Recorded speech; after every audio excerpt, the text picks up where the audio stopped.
Hello दोस्तों, आपका स्वागत है हमारे यूट्यूब चैनल पर। तो आज हम इस वीडियो में विस्कोसिटी के बारे में डिस्कशन करने वाले हैं। तो चलिए हम समझ लेते हैं कि किसी भी लिक्विड का विस्कोसिटी क्या होता है और ये किन किन चीज़ों पे डिपेंड करता है। तो देखिए, जो विस्कोसिटी होता है इसको हम ईटा से रिप्रेजेंट करते हैं। अब हम देखते हैं विस्कोसिटी है क्या। देखिए, पहला पॉइंट जो है, it is the resistance of a liquid to flow, यानी कि जो लिक्विड का फ्लो होता है उसमें जो रुकावट होता है उसी को हम विस्कोसिटी कहते हैं। या लिक्विड के बहाव में जो प्रतिरोध हो रहा है उसी को हम विस्कोसिटी कहते हैं। ठीक, अब देखिए अगला पॉइंट क्या है। It is the force of friction between two layer moving with different velocity due to transfer of momentum.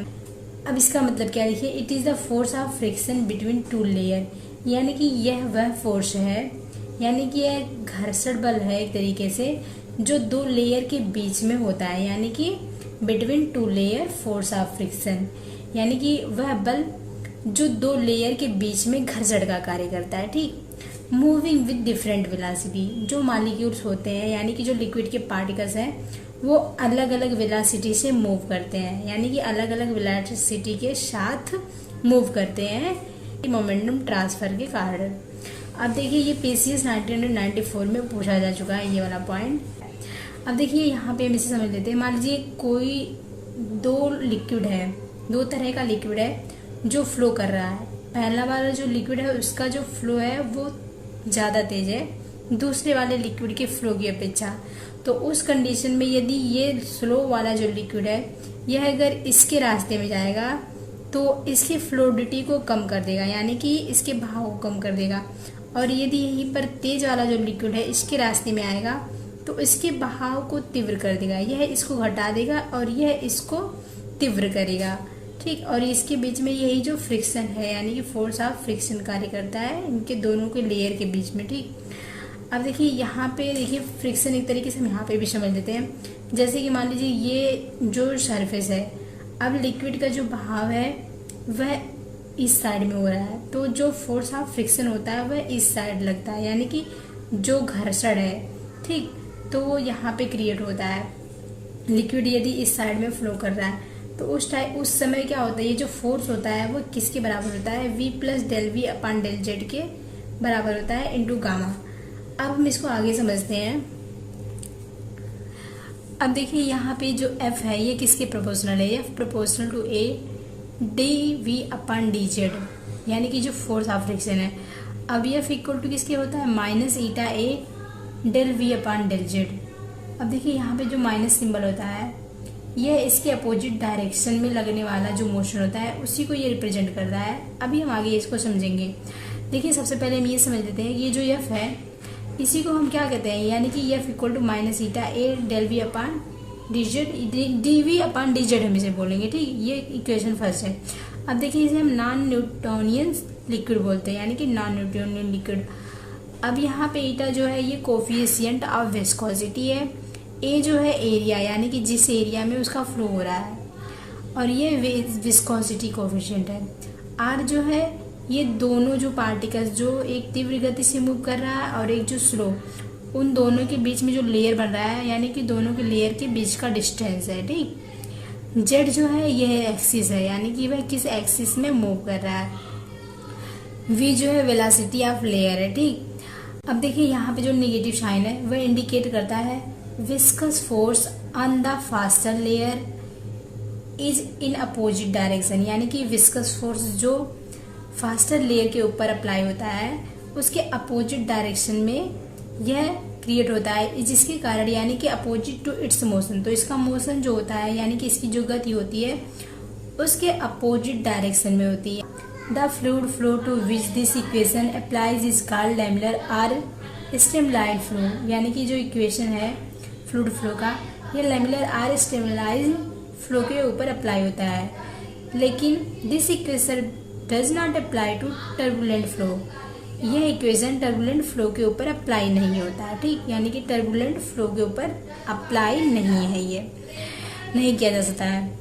अब अगला पॉइंट क्या है, this liquid which does not obey equation first is called non Newtonian liquid, यानी कि वह liquid जिसके ऊपर यह इक्वेशन हम अप्लाई नहीं कर सकते हैं उसे हम नॉन न्यूटोनियन लिक्विड बोलते हैं। ठीक, अब अगला पॉइंट क्या हमारा देखिए, for Newtonian liquid eta is independent on dV upon dz, यानी कि जो न्यूटोनियन लिक्विड है उसके लिए जो ईटा की वैल्यू है वह इंडिपेंडेंट होती है किस पर, del V upon del Z पर। ठीक, यानी कि इस पे ये इंडिपेंडेंट है। And for non Newtonian liquid, यानी कि नॉन न्यूटोनियन लिक्विड के लिए यह जो ईटा होता है ये चेंज होता है, यानी कि इसकी वैल्यू चेंज होती है del V upon del Z के साथ साथ। अब हम यहाँ पे विस्कोसिटी का यूनिट देख लेते हैं। देखिए विस्कोसिटी की यूनिट क्या होती है, सीजीएस सिस्टम में ईटा इक्वल टू डाइन पर सेंटीमीटर स्क्वायर सेकेंड, जिसे हम ये भी बोल सकते हैं कि डाइन सेंटीमीटर की पावर -2 सेकेंड की पावर -1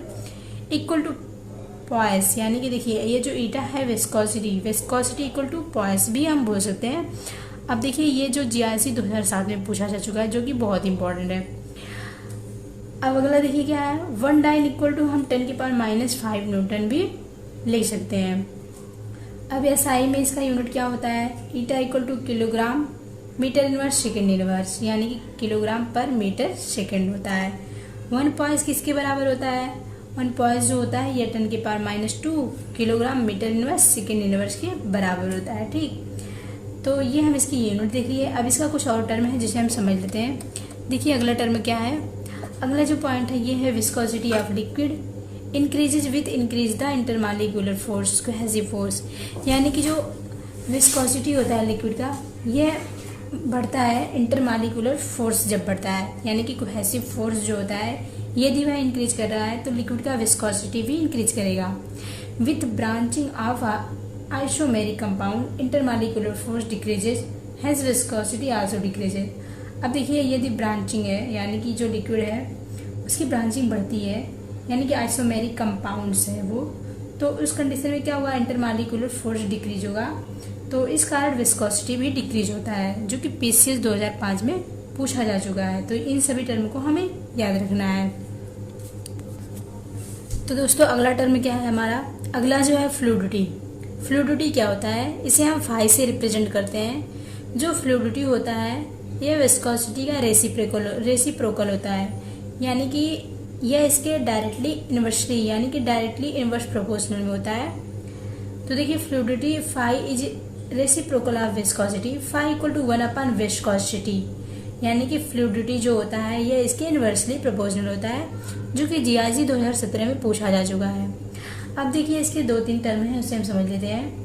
तो देखिए पहला पॉइंट क्या कहता है, the coefficient of viscosity of associated liquid is greater than non associated liquid, this is due to hydrogen bonding between the molecules. अब देखिए इसका मतलब क्या है, जो एसोसिएटेड लिक्विड होता है उसकी जो विस्कोसिटी कोफिशिएंट है वह ज़्यादा होती है नॉन एसोसिएटेड लिक्विड से। अब नॉन एसोसिएटेड लिक्विड से क्यों ज़्यादा होता है, this is due to hydrogen bonding between the molecule, जो यह इसके कारण होता है, जो नॉन एसोसिएटेड जो लिक्विड होता है उसमें हाइड्रोजन बॉन्डिंग होता है, यानी कि उसके जो मॉलिक्यूल्स होते हैं उनके बीच में हाइड्रोजन बॉन्डिंग होता है, जिसके कारण जो एसोसिएटेड विस्कोसिटी होती है, यानी कि लिक्विड जो एसोसिएटेड है उसकी विस्कोसिटी जो होती है वह नॉन एसोसिएटेड लिक्विड से ज़्यादा होती है। ठीक, अब अगला पॉइंट क्या है, अगला पॉइंट है heavier and larger molecules flow less easily, यानी कि वह लिक्विड जिसका भार ज़्यादा है या फिर जिसका साइज ज़्यादा है उसके जो मॉलिक्यूल्स होते हैं वो इजीली फ्लो नहीं कर सकते हैं, यानी कि वो आसानी से फ्लो नहीं होते हैं। ठीक, अब अगला पॉइंट क्या है, if there is strong interaction between the molecules of mixture polar to polar then viscosity will increase, fluidity will decrease, यानी कि यदि जो मॉलिक्यूल्स हैं उनके बीच में यदि उनका जो मिक्सचर बन रहा है, यानी कि 2 तरह के लिक्विड को मिलाया गया है, तो उसके बीच में यदि स्ट्रॉन्ग इंटरमॉलिक्यूलर फोर्स है तो वो जो मिक्सचर बन रहा है वो यदि पोलर के बीच है तो क्या होगा, then viscosity will increase and fluidity will decrease. तो इस कंडीशन में जो विस्कोसिटी है वह इंक्रीज हो जाएगी और जो फ्लूइडिटी है वह घट जाएगी। तो इन तीनों चारों टर्म को हमें याद रखना है फ्लूइडिटी के टर्म में। तो आशा करती हूँ दोस्तों आपको फ्लूइडिटी क्या होता है और विस्कोसिटी क्या होता है इसके बारे में समझ में आ गया होगा, और ये वाला जो पॉइंट है इसे हमें बहुत ही अच्छे से याद रखना है। तो धन्यवाद दोस्तों, मिलेंगे नेक्स्ट वीडियो में, तब तक के लिए आप लोग पढ़ते रहिए और अपना ख्याल रखिए।